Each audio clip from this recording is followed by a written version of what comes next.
noise it made when I sat on it. Okay. Hey friends, welcome back. And one of the things that we've wanted to do for a while is make a video like this today. And that's because whenever people find out about our journey, about where we're going and what we're doing, we find that we get asked a lot of the same questions over and over again. So we thought we would make a frequently asked questions video where we would answer some of the most frequently asked questions that we get. And we're starting with the question, when we go to Alaska, are we flying or driving?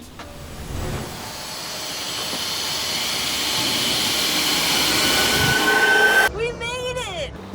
Alright, so clearly we flew to Alaska and we're already home. We are recovering from COVID, unfortunately, but we are glad to be better and we cannot wait to share all of our Alaskan adventures over the next few weeks. But for now, our second most frequently asked question is, when did we start the 50 States Tour? We started the 50 States Tour on September 4th, 2020. So we're actually coming up on our 1-year anniversary, which brings me to the point. We want you guys to let us know what we should do to celebrate 1 year of traveling on the 50 States Tour. Let us know in the comments below. And that leads us to question number 3, which is, what's our deadline? So we used to have a deadline, but we kind of took that away because we would rather take our time when we can, and we would really just want to do it as fast as possible without putting an exact deadline on it. So just really as soon as possible. All right, question number 4. Question number 4 is, how do you camp in the cold and the hot? Just like this. It's snowing. So we actually have a 4-season tent, which means the tent is specifically designed to keep us cool in the summertime and keep us warm in the wintertime. Yeah, it is still snowing / raining, but this tent is amazing. It's dry and it's warm in here. It's nice. Yeah. So we also put blankets or towels on the top of our tent when it snows, and we put blankets underneath our sleeping pads, and we have lots and lots of layers. We sleep in layers, and we also have really, really good sleeping bags, high quality with liners, and that makes it really, really nice. Basically, we want to separate ourselves from the elements that are outside our tent. And so by putting blankets and boundaries and stuff below us and above us, it helps keep us warm during the wintertime and cool during the summertime. That plus just having a good quality tent with good airflow and airflow that you can control so that you can shut off the airflow in the winter. Yep.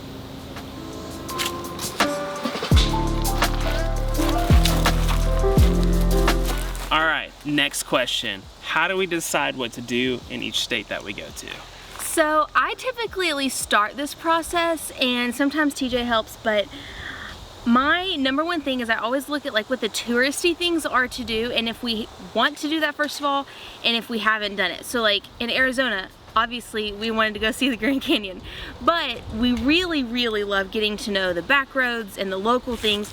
And so I've started just reaching out to people on social media and asking what do we need to do? Just telling them this is our mission, this is our goal, and we love touristy things, but really getting to know what makes America is what we want to do. So in Kentucky, I found some Louisville pages on Instagram and just messaged people and asked them hey, what do we do in your city?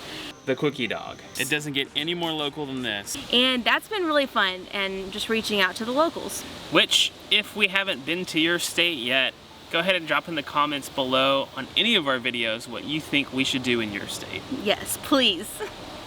Okay, question number 6 is, do you get paid to do YouTube? No.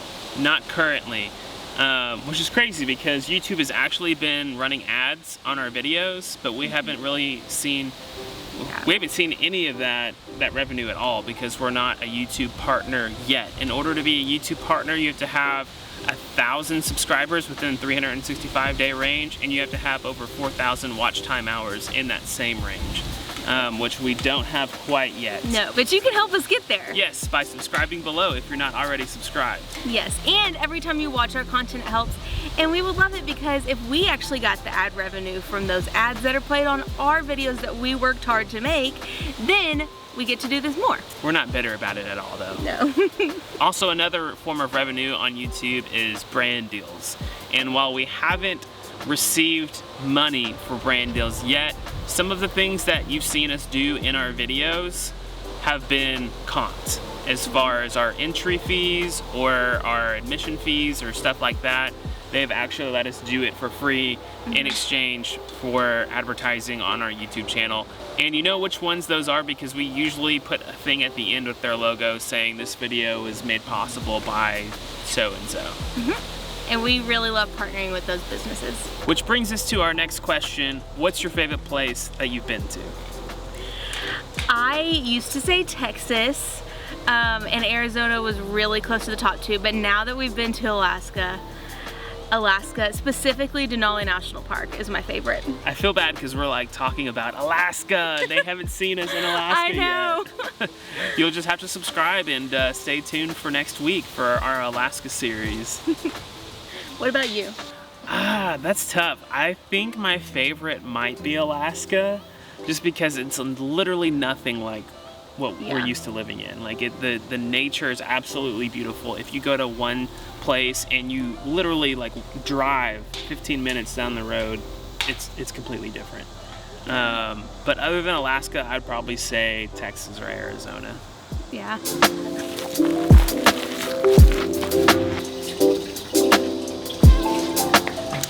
Okay, the next question. Are you ready? Yep. The next question is, what's your favorite thing you've done? The favorite thing I've done? That's tough. I know. That is really hard. Ooh, I think my favorite thing, well, we had an experience in Alaska that I won't ruin the surprise. That was really fun the last day. But my other favorite thing is our hike on the South Kaibab Trail at the Grand Canyon. Yes, absolutely. Favorite thing that we've done. Yep. Was that South Kaibab Trail hike. Yeah. Also, spending a day on the beach in Key West. Yes. Really loved that. Yes. We've done some really cool things. We have. And the aquarium in Atlanta, that was cool. It was all just good. It was all just good. Yeah. I would say that hike definitely sits at the top though. What is your favorite thing that we've done?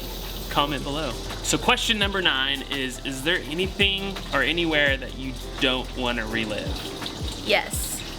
I personally do not feel the need to ever camp in the Everglades again. Because it's the Everglades, and this is the one place I said I would never camp in a tent. I feel like we didn't get to experience the Everglades that much. We showed up at night, set up our tent at night, and then left almost before sunset. I mean sunrise. Yeah, but it's still like, it was December. The mosquitoes were awful. But pro tip, if you ever visit the Everglades National Park, bring the bug spray. And something in this car is eating me alive right now. I suddenly have a lot of bug bites. Because the mosquitoes and gnats were terrible. And I'm pretty sure we still have mosquitoes and gnats in our car. I was scared that we were gonna have an alligator in our tent the whole time or a snake. I'd go back to visit during the day to see some cool stuff, but I just don't ever want to camp there. I don't know if I would like to go back to the place in Oklahoma that we camped with the nasty bathroom, the frog in the toilet. You remember that? Yeah, that was gross. That sucker's alive. He's just waiting for you to sit down and he's gonna get you. Yeah, I don't know if I would like to go back there. Yeah. Yep. All right. Other than that, we'd go almost anywhere again. And there's several places that like we didn't get to do or didn't get to experience, and so like just because we've already gone to Texas doesn't mean we might not just pop back down there and do something else. For sure. Okay, question number 10. How do you ride in the car for so long? Well, we sit. For 295 miles, continue straight.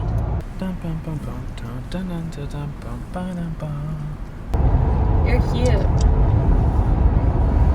I like it when you sing. I don't know if I should turn left or right at the end of this exit ramp. I need you to look that up. Surely there's a sign. There's not. There's just a stop sign. How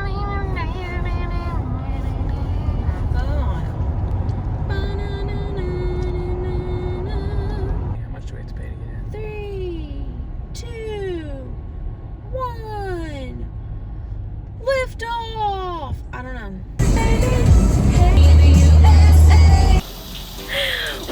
actually have a really good time together. Like, I don't get tired of being with TJ. No, sometimes like she'll be driving and I'll be editing a video, and so there's definitely plenty to do, but like when we're not doing that, we talk to each other, we enjoy each other's company. So. We listen to lots of good music. Yeah. And sometimes podcasts.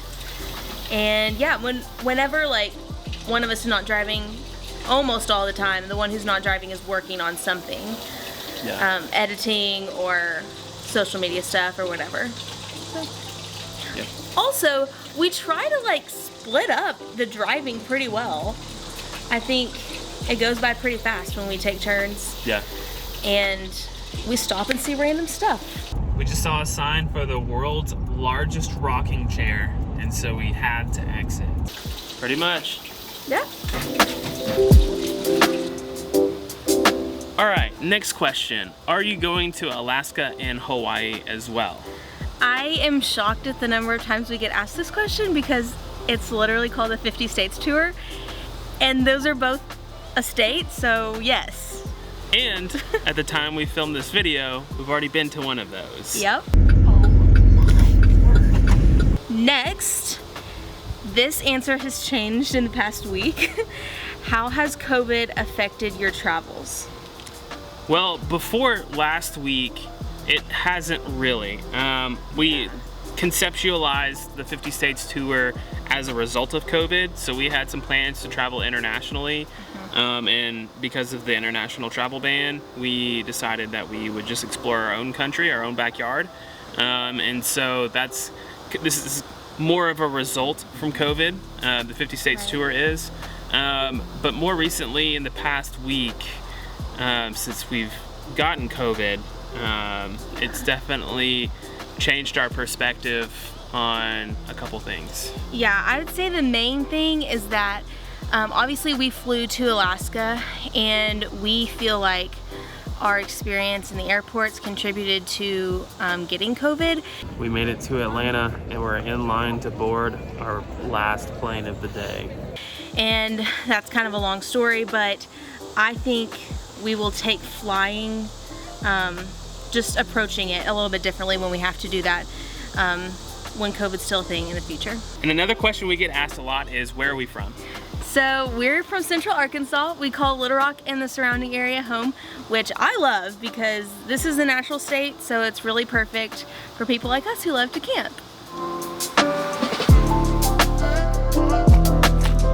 Okay, next question. How long do you stay in each state? Okay, so this kind of goes back to planning. When I'm looking at like the things that we want to do and all that, we kind of have to take like into consideration how much time those things are going to take. But it really just depends on how much time we have. So like when we visited Texas, we spent almost a whole week there because we had that much time in between things we had to be home for. But like there's been other trips, like Mississippi, we had one night. And so we spent like 2 full days, one night. And it was great, but that's all the time we had, so. Which if you're following along, sorry I cut you off. That's okay. Which if you're following along, you know that we've been building out a camper van. Well, actually, we haven't been doing it. Ozark Mountain Adventure Vans in Springfield, Missouri has been building out a camper van, and that's all part of the plan for us to be able to stay on the road longer in each state. That way we can experience more of what this country has to offer. Right. Obviously, we like to max out our time in each place we go, but circumstances change it. And I mean, some states just have a lot more to do than other states, so. Question number 16. Where's the first place you're going when you get your van? I feel like maybe this might be our most asked question now that more and more people are finding out that we're building a van. Yeah. And the honest truth is we don't know. Yeah. We'll need to bring it back to Central Arkansas to put our stuff in it. But once we've done that, we've got a couple different routes planned, but we're not sure which one we want to do first. Yeah, a lot of it depends on when we actually get the van. And I mean, we both have things we have to do here as far as work and all that. So again, it kind of goes back to time too, how much time we can spend on that first voyage. Okay, I can't help but laugh at this next one. It is, how are we gonna live in a van? We haven't been married that long. so you're right. We've only been married 2 years. But I never, ever get tired of being with TJ. I think I call myself a super extrovert. Like, I really don't need much time alone, hardly ever. And so it's not gonna be that weird for me. And I think the journey so far on the 50 States tour has more solidified me in looking forward to living with Mary Catherine in a van, because we're having the time of our lives. You know, this is probably the only point in our life where we'll get to do something like this. And so I'm looking forward to it. Yeah, we literally like get to live our dream, and we're best friends. That's why we're married. And so we enjoy being together. And you know, we stay like extended amount of time in a tent together. Right. So a van can only be better than that. Right, and we're both minimalists, I would say, so just living in a small space is something we've been looking forward to. If one of us was not looking forward to that, it probably wouldn't work out, but we're both excited about that aspect of it. We're pumped, ready for the van. Okay, next question. We have 2 more. The next question is there anywhere like you really want to go back to? I would like to go back to Alaska. I feel like we keep talking about Alaska. Amen to that. You guys, hopefully we did it justice. It's hard. The beauty of the nature, it's hard to capture on film. So hope you guys enjoy the next couple videos. For real, it is unreal how beautiful Alaska is, and there's so much more to do that we didn't even get to do. So with that said, I feel like I could just spend, we say it a lot in our videos, we have to come back, or you have to experience this. Like, there's infinitely amount of possibilities in each state that we didn't get to experience that would be nice to go back to. Yeah, true. Okay, last question. Why don't you just get a pre-made RV or a camper instead of a van? Okay, so the science behind our decision to custom build a camper van. There's a lot of factors that go into it. One, van life is cool right now. Also, we've been several places that require the 4-wheel drive option on our vehicle, and we don't want to have to forego the less traveled path or the off-road path just because our vehicle can't make it down a certain road or a certain path. Right. In addition to that, we're gonna have a total solar package on our van, so we can be off-grid for several days and still have hot water and electricity. And the van was the best option for that. Also, we looked at actually getting a pre-made camper van. Storyteller makes a good one, Winnebago makes a good one. There's several other brands that make a good one. The problem is a lot of them are already sold out through 2022. So at the time we're making this video, there's a chip shortage in vehicles, which means the computer chip that goes inside the car itself to make the car power on and all that. There's a shortage of those, and so vans themselves are hard to come by, which if you've been following our journey, you know that I had to drive to New York City to get our van. And that's just because vans aren't readily available like they should be. Right, and so once companies are getting vans, it's still a long time to get it built, because the camper van is in such high demand right now. And so when we seriously started looking at buying one in the spring, it was gonna be at least 10, probably 14 months until we were able to buy one already made. So it was faster to have one built. And we took the design aspects from lots of different vans that we liked, and we actually stood in and made our ideal camper van. So we didn't have to compromise on any part. We got exactly what we wanted. And the cherry on top was we got exactly what we wanted for about the same price as it would to buy a pre-made one. Right. So now you know, and those are all of our frequently asked questions. Yeah, so if you have any more questions for us about the 50 States tour or traveling or anything, comment below. You can also email us, Facebook message us, Instagram message us if you don't want to make it a public comment. We'll be happy to answer them. We'll see you guys in the next video.